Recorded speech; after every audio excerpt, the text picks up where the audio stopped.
Okay, I want you to handle. I'm a program director and development dynamics. None of the only my have here no African Igbo Nigeria. Canada Constitution. Yeah, the only road to a Asina and to that day.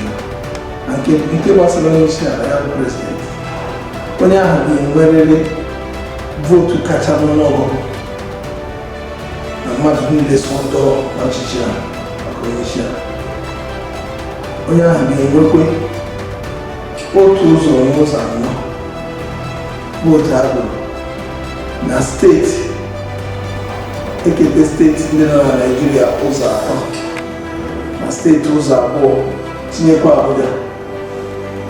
Onye ahụ ga-enwerịrị otu ụzọ n'ụzọ anọ na steeti ndị abụọ iji wee tozuo oke bụ onye nwere mmeri na ntụliaka elu nke prezidenti. Anyị bịakwa na nke gọvanọ, onye ahụ tupu asị na ọ ya meriri na ntụliaka elu gọvanọ, onye ahụ ga-enwekwe vootu kacha n'ọnụọgụgụ na steeti ahụ n'ogo nke ndọrọndọrọ ọchịchị nke gọvanọ.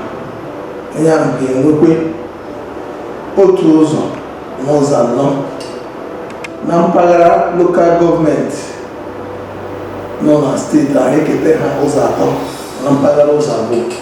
Ọ ga-enwerịrị otu ụzọ n'ụzọ anọ na lokal gọọmenti ndị ahụ. Ya ga-eme ewere si onye ahụ emeriela dịka gọvanọ. Maka ndị nke nọ na National Assembly, ọ ndị nke Senate na ndị nke House of Reps na ndị nke House of Assembly, ndị nke ahụ ọ ndị nwekọtara na votu n'ọnụọgụgụ votu atọ na constituency nke ya nwadọ nke ahụ enweghị